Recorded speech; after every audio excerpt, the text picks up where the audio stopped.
अहिलेको दुई भिडियोमा हामीले बीबीएस थर्ड इयर फाइनान्सको दोस्रो च्याप्टरको थ्योरीको विषयमा कुरा गरेको थियौँ। तर यस क्लासमा हामीले चाहिँ त्यसको न्युमेरिकल प्रब्लमको बारेमा कुरा गर्छौँ। पहिला बुझौँ यसको बेसिक फार्मुलाहरूबाट। पहिलो हो डिस्काउन्ट रेट। डिस्काउन्ट रेट कसरी क्याल्कुलेट गर्ने गरिन्छ? डिस्काउन्ट रेट भनेको के हो? मान लिनुहोस् कुनै सिक्युरिटी छ 100 रुपियाँमा इस्यु भएको छ र त्यो 98 रुपियाँमा त्यसलाई किन्नुपर्ने हुन्छ। यसरी कति % डिस्काउन्टमा किन्नुपर्ने हुन्छ भन्ने कुरा डिस्काउन्ट रेटको फार्मुलाबाट निकाल्ने गरिन्छ। पहिला हेर्नुहोस्, एनुअल डिआर निकाल्नको लागि, वार्षिक डिस्काउन्ट रेट निकाल्नको लागि face value minus selling price by face value into 360/T। एक वर्षको डेलाई हामीले यहाँ 360 दिन मात्र मान्छौँ। अब हेर्नुहोस्, एनुअल छैन, बाँकी जस्तै 90 डेज, 15 डेज या 20 डेज या 45 डेज दिएको छ भने त्यसमा फार्मुला निकाल्नको लागि डिआरको फार्मुला हुन्छ face value minus selling price by face value गरेर निकाल्ने गरिन्छ। अब यहाँ कुरा गर्दै गरौँ दोस्रो फार्मुलाको इन्भेस्टमेन्ट रेटको। अब हेर्नुहोस्, इन्भेस्टमेन्ट रेट कसरी निकाल्ने? जस्तै एनुअल दिएको छ अर्थात् वार्षिक रूपमा यसलाई निकाल्नुपर्ने हुन्छ, अर्थात् इक्विभ्यालेन्ट दिएको छ भने क्वेसनमा, त्यसमा चाहिँ आइआर निकाल्ने फार्मुला हुन्छ face value minus selling price by selling price into 365/T। यसमा चाहिँ 12-13 वटा फार्मुला रहेको हुन्छ, तर क्वेसनहरू सल्भ गर्दै गर्दै जाँदा चाहिँ यो फार्मुला इजिली याद हुँदै जान्छ। एकदमै सजिलो हुन्छ यो फार्मुला याद गर्न, किनभने क्वेसनमा नै फार्मुला तपाईँले बनाउन सक्नुहुन्छ, यतिको सजिलो रहेको छ। अब यो एनुअल निकाल्नको लागि यो फार्मुला युज गर्छौँ, तर यदि एनुअल छैन भने कुनै स्पेसिफिक डेट दिएको छ भने 90 डे या 45 डे, त्यसमा आइआर निकाल्ने फार्मुला हुन्छ एफभी माइनस पी/पी। यति मात्र गर्नुपर्छ, यो गर्नु पर्दैन, त्यतिमा निस्किहाल्छ। अब हेर्नुहोस्, मानौ छुट दर दिएको छ भने त्यसमा के हुन्छ, फार्मुला आइआर निकाल्ने 365 इन्टु छुट दर अर्थात् discount rate by 360 minus T अर्थात् मेच्युरिटी पिरियड जति दिएको हुन्छ इन्टु डिस्काउन्ट रेट। यहाँ तेस्रो फार्मुला हुन्छ सिंगल पेमेन्ट यील्ड एसपीवाई निकाल्ने फार्मुला हुन्छ आइआर इन्टु 360/365। यति गरे सिंगल पेमेन्ट यील्ड निस्किहाल्छ। फेरि चौथो इफेक्टिभ एनुअल यील्ड निकाल्ने फार्मुला इएवाई निकाल्ने फार्मुला हुन्छ 1 + IR investment rate into maturity period by 365 को होल 365 मेच्युरिटी पिरियड -1 गरेर इफेक्टिभ एनुअल यील्ड निकाल्ने गर्छौँ। यदि एसपीआई दिएको छ भने इएवाई निकाल्ने फार्मुला के हुन्छ? एसपीआई यदि दिएको छ भने इएवाई निकाल्ने फार्मुला यो हुन जान्छ 1 + SPY into maturity period by 360 को whole power 365 by maturity period -1। यहाँ 5 नम्बरको फार्मुला हुन्छ होल्डिङ पिरियड रिटर्न अर्थात् एचपीआर निकाल्ने फार्मुला हुन्छ ending price minus beginning price by beginning price, र यो अर्को फार्मुलाबाट पनि यो निकाल्ने गरिन्छ। यदि एनुअल दिएको छ भने FB minus selling price face value minus selling price by selling price into 365/T गर्नुपर्छ। अनि चाहिँ एक साल भनेको छैन भने एचपीआर निकाल्ने फार्मुला हुन्छ एफबी माइनस पी/पी। अब हेर्नुहोस् 6 नम्बरको फार्मुला नेट एसेट भ्यालु निकाल्ने फार्मुला एनएभी कसरी निकालिन्छ? Total asset minus liability by number of share of unit outstanding गरेर निकाल्छौँ। यो कसरी हुन्छ हेर्नुहोस्, मान लिनुहोस् स्टक दिएको छ एबीसीडी अनि नम्बर अफ सेयर दिएको छ 40,000, 25,000, 20,000 र 5,000, र एक सेयरको प्राइस पनि दिएको छ, प्राइस पर सेयर 700, 650, 500 र 400 गरेर, र यसको मार्केट भ्यालु निकाल्नुपर्छ। यति दिएको हुन्छ, यति मात्र, र दुवैलाई गुणा गरेर मार्केट भ्यालु निकाल्नुपर्छ। यो भयो। अनि त्यसमा चाहिँ यहाँ 1 लाख सेयर इस्युड गरेको छ भनेको हुन्छ माथि नै, त्यसमा यो total market value of asset यो सबैलाई जोड्नुपर्छ। यही नै हो टोटल भ्यालु अफ एसेट। अब यो सबैलाई म्यानेज गर्ने एउटा फी पनि दिएको हुन्छ क्वेसनमा, त्यो सबै म्यानेजमेन्ट गर्ने फीलाई लायबिलिटी भनिन्छ। यसरी चाहिँ यो टोटल एसेट यहाँ हुन्छ माइनस लाइबिलिटी लेख्नुपर्छ, यहाँ by number of share of unit outstanding, यो 10 लाख सेयर यहाँ राख्नुपर्छ। यसरी चाहिँ यो फर्मुला युज गरेर एनए निकाल्ने गरिन्छ। अब हेर्नुहोस् 7 number open end and close end fund. Open end and close end fund कसरी निकाल्ने गरिन्छ। Offer price per share net asset value per share by 1 minus load fee in fraction गरेर निकाल्नु पर्छ। यो क्वेसनमा सबै दिएको हुन्छ है। अब हेर्नुहोस् इन्फ्लेसन कसरी निकाल्ने, आईले डिनोट गरिन्छ। इन्फ्लेसन निकाल्ने फर्मुला हुन्छ CPIT। यो भनेको के हो, consumers price indexed at the beginning of the period T. बिगिनिङको consumer price divide by CPIT plus 1 consumer price index at the end of the period T. यो चाहिँ कन्ज्युमर्सको प्राइस इन्डेक्स्ड इन्डको अर्थात् समाप्त भएको समय अवधिको लागि CPIT प्लस 1 गरेर यो फर्मुला युज गरेर निकाल्ने गरिन्छ इन्फ्लेसन आई। अब हेर्नुहोस् 9 नम्बर रियल इन्ट्रेस्ट रेट कसरी निकाल्ने गरिन्छ। के निकाल्ने कसरी गरिन्छ। रियल इन्ट्रेस्ट रेट के स्टार भनेको real interest rate plus IP भनेको एक्सपेक्टेड इन्फ्लेसन प्रिमियम। यो फर्मुला लगाएर चाहिँ के real interest rate nominal interest rate निकाल्ने गरिन्छ। अब हेर्नुहोस् 10 नम्बर स्पेशल प्रोभिजन्स। यो कसरी निकाल्ने गरिन्छ।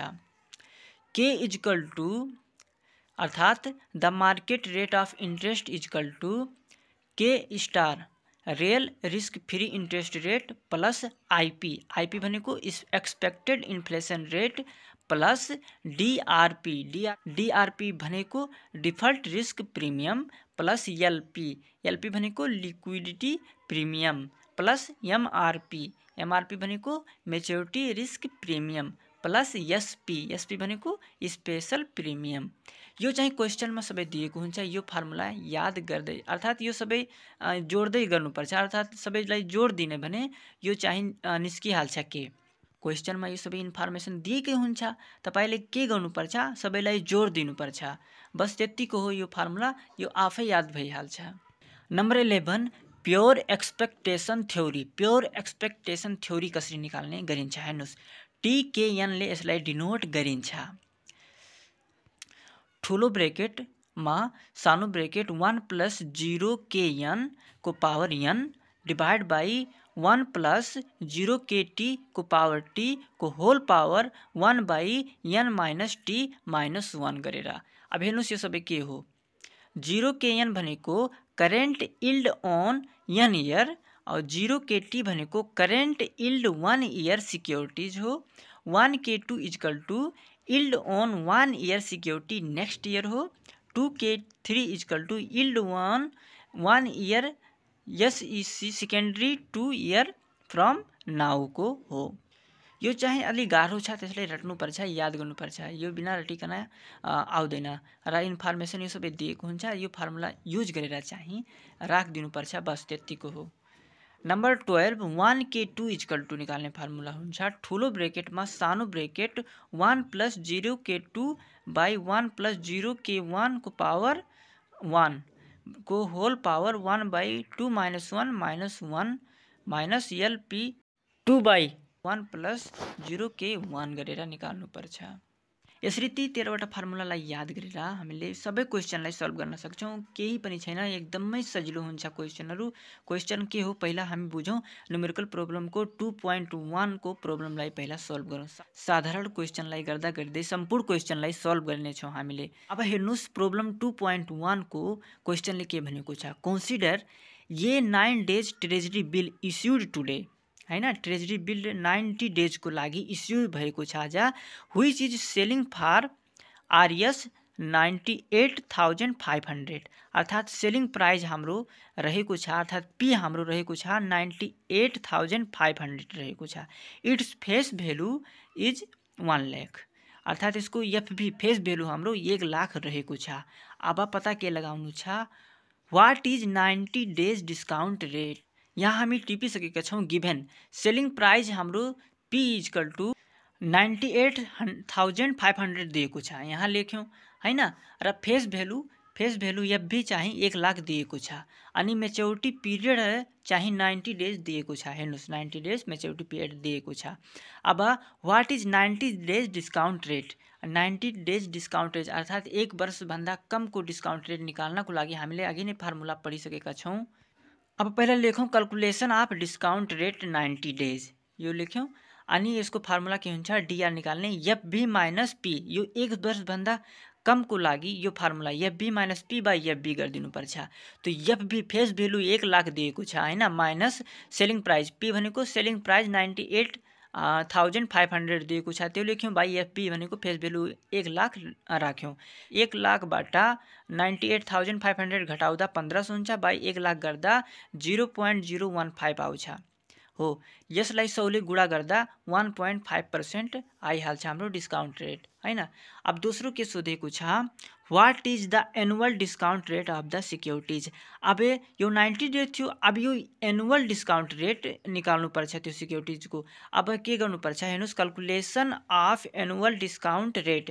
एनुअल डिस्काउन्ट रेटको फर्मुला हुन्छ FB minus P by FB, जसमा चाहिँ यो एड गर्नुपर्छ 360 बाई टी गर्नुपर्छ। अब 1 लाख एफबी भनेको 1 lakh minus P selling price 98,500 रहेको छ बाई एफबी 1 लाख इन्टु 360 को 360 बाई मेच्योरिटी पिरियड। टी चाहे मेच्योरिटी पिरियड हाम्रो 90 दिन दिएको छ, त्यही 90 दिन यहाँ राखेका रहेछौँ। अब यो दुवैलाई क्याल्कुलेट गर्दा के आउँछ? 5,40,000 आउँछ र यो दुवै गुणा गर्दा 90 लाख आउँछ। यसबाट यो भाग गर्दा 0.06 आउँछ, जसमा 100 ले गुणा गरिदिन्छौँ र 6% हाम्रो आइहाल्छ। यो थियो calculation of annual discount rate. अब तेस्रो के सोधिएको छ? व्हाट इज 90 डेज इल्ड और एचपीआर? अब 90 डेज को इल्ड और एचपीआर निकाल्नुपर्छ। अब यसलाई कसरी निकाल्ने? Calculation of 90 days HPR. 90 days को एचपीआर निकाल्ने फर्मुला हुन्छ FB minus P by P, अर्थात् face value minus selling price by selling price गरिदिनुपर्छ। अब हाम्रो फेस भ्यालु 1 लाख दिएको छ र सेलिङ प्राइस 98,500 पी र डिभाइड बाई 98,500 पी राखिदिन्छु र यसलाई क्याल्कुलेट गर्दा एचपीआर 0.0152 आउँछ, जसमा 100 ले गुणा गर्दा 1.52% यो पनि आइहाल्छ। अब डीमा हेर्नुस् के सोधिएको छ? व्हाट इज एनुअल इक्विभ्यालेन्ट इल्ड अफ द सिक्युरिटीज? अर्थात् जब इक्विभ्यालेन्ट इल्ड भनेको हुन्छ क्वेसनमा भनेपछि तपाईले एनुअल एचआरपी निकाल्नुपर्छ, एचपीआर निकाल्नुपर्छ एनुअलको रूपमा। अब यसलाई कसरी निकाल्ने? क्याल्कुलेसन अफ एनुअल एचपीआर अर्थात् इक्विभ्यालेन्ट एचपीआर भने इल्ड भनेर पनि लेख्न सक्नुहुन्छ। अब हेर्नुस् एनुअल एचपीआर निकाल्ने फर्मुला हुन्छ FB minus P by P into 365 यहाँ राख्नुपर्छ बाई मेच्योरिटी पिरियड गर्नुपर्छ। एफबी भ्यालु रहेको छ 1 lakh minus P 98,500 by 98,500 into 365 by maturity period हाम्रो 90 डेज यहाँ राखिदिनुपर्छ। यो दुवै क्याल्कुलेट गर्दा 5,47,500 हुन्छ, डिभाइड बाई 88,65,000 आइहाल्छ। यसबाट यो भाग गर्दा 0.06175 आइहाल्छ। यसमा 100 ले गुणा गर्दा 6.18% आइहाल्छ एन्सर हाम्रो। अब हेर्नुस् प्रब्लम 2.2 पनि सेम त्यही जस्तै रहेको छ हैन, त्यसले हामीले गरेनौँ अहिले। अब हामी सिधै जान्छौँ 2.3 को प्रब्लममा। अब हेर्नुस् 2.3 को प्रब्लममा के दिएको छ भनेपछि suppose you can buy commercial paper of a company for rupees 4,95,000। मान लिनुहोस् तपाईले कमर्सियल पेपर चाहिँ एउटा कम्पनीमा यति रुपियाँमा किन्न सक्नुहुन्छ, अर्थात् सेलिङ प्राइस पी हाम्रो 4,95,000 आयो। The paper has a face value of rupees 5 lakh. यसको एफबी फेस भ्यालु कति रहेको छ? 5 lakh and is 45 days from the maturity. यसको मेच्योरिटी पिरियड 45 डेज भयो।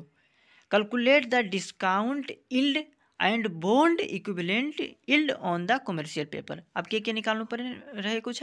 अब के यसमा निकाल्नु पर्ने रहेको छ?